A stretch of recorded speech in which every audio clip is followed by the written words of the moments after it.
dear, welcome back to my channel. This is Shraddha. Today I'm back with a new video. In this video, I have had the honor to talk to the amazing and sensational author and writer-publisher Josh Kilen. If you have heard about him and you're interested in watching this interview, please continue watching.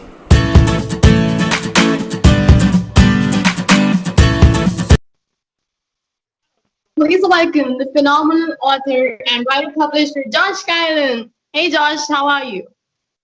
Good. How are you? I'm doing great. So, shall we start with this? I'm so Yes. ecstatic at the moment. All right. Okay. So, my first question is, what inspired you to start writing? I've always been writing ever since I was a kid. I think I wrote my first story in second grade, and really haven't stopped writing since. All right. When did you first realize you wanted to be an author? I was sitting getting my car worked on, and I read a story about a young lady over in Wisconsin who published her own books and was actually making a living at it. And I thought, well, I could do that. I didn't have to go through agents and publishers. I could just create my own publishing company and publish my books. And so I wrote 4 stories, bedtime stories for parents to read their kids, which people seem to like, and just went from there. That's cool. All right. Where do you get your information or ideas for your books? Everywhere. I like to play. I think my best ideas come from playing the what if game. So I look around and I try to think of, like, what if it were different or slightly weird. So in I think you've read the Lost Princess. What if there were a little girl in a village and she found out she was a princess? Okay, well, let's run with that. And then what if being a princess isn't quite what she thought it was going to be? And then what if she was rescued, but then she had to do the rescuing in the end? All right. What did you learn when writing the book? I think every book teaches you a different lesson. And I think I learn over and over how hard it is to write a book, and yet again how easy it is. It's like it's hard to get through it, but then you look back and you're like, oh, okay, that wasn't as hard as I thought it was going to be. All right. What is your work schedule like when you're writing? What was that? What is your work schedule like when you're writing? I have to manage a fairly busy work schedule. I own a marketing company, so I build websites and answer marketing questions for businesses. So I haven't gone full time with my writing. It's more just something I do for fun. So usually bright early in the mornings or late at night. Do you remember the first story you ever read and the impact it had on you?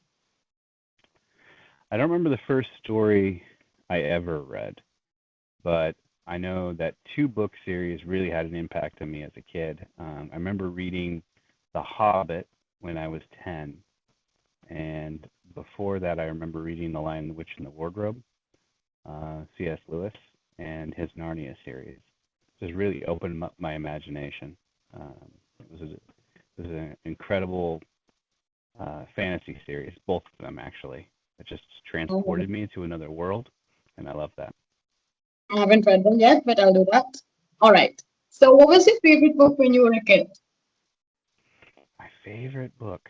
It'd probably be The Hobbit. It's about this guy who doesn't want to go on an adventure, and then this wizard comes knocking on his door and kind of tricks him into going on an adventure, and then he realizes he's way more special than he thought. Okay. And there's a dragon involved, and he gets to defeat the dragon. Oh, I love dragons. All right. So, what do you think makes a good story? Conflict. Basically, you take a main character and then you throw a bunch of other things at them, and you make them really uncomfortable, and then you make their life miserable, and see how they can overcome it. Oh my So, God. All right. So, which of your books were the most enjoyable to write? I think the princess books actually because they flowed pretty well. A lot of the ideas for those came very easily. But I also have another book about two dogs who love cheese called Big and Little, and first one, Doom of the Three Stones, is like the first book I ever wrote, so that was one of my favorites. All right. Now, there are many stereotypes about how men do not write princess stories or fairy tales or even appreciate them. But you have broken such stereotypes. Would you like to address these beliefs or more specifically stereotypes? Yeah, I think maybe there's some. I wrote actually three books before I wrote a princess book, and I wanted to write a book that parents could read to little girls. And I asked my wife, like, what kind of book should I write? She's like, duh, princesses. And so I didn't want to write the typical princess book where the princess just gets rescued and then the prince is really the hero. So I tried to turn that on its head. But I think there's actually, I mean, there's Hans Christian Andersen who wrote quite a few fairy tales about princesses. So, but I'd like to think that mine is a little bit more of a twist on it. All right. So, who's the author you most admire in your genre? Oh, there's a lot of authors that I admire. C.S. Lewis, Tolkien. Let's see. Brandon Sanderson writes some more adult fantasy. Yeah, so there's quite a few. Okay, so what are you reading right now? I am reading. I've been reading lots of nonfiction for a class that I'm taking. A lot of boring theological books. So I try to break that up every once in a while with some old classics. There's a science fiction author named Isaac Asimov that I like. Yeah.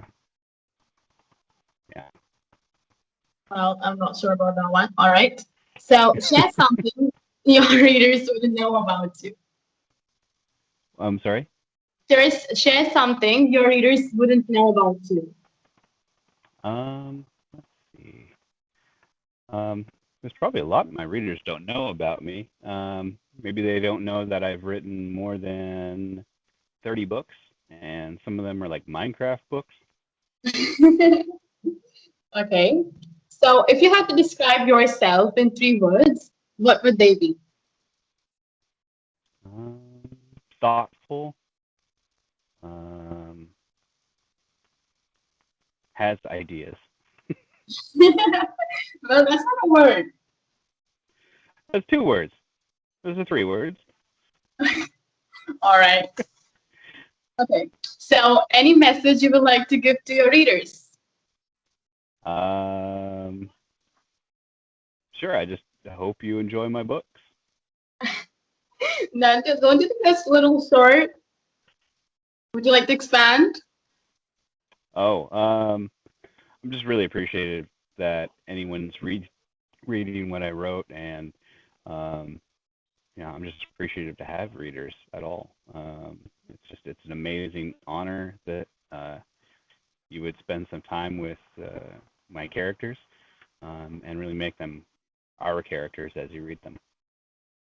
Okay, thank you very, very much, Josh, for doing this. I literally can't thank you enough for taking out time and talking with me. It was my honor. Thank you very, very much. And please keep on writing more amazing novels and take care. Thank you. Thank you.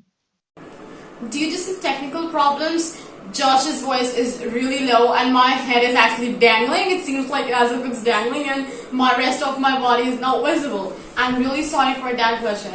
But if you can't see me properly, you still can see Josh. And as for the volume, you can directly switch on the subtitles if you cannot do lip reading. Many of us can't, even I can't. Very nice thing about Josh's book is that his words are woven so beautifully that the world which the words create is so magical, wonderful, and beautiful that I actually started living in it.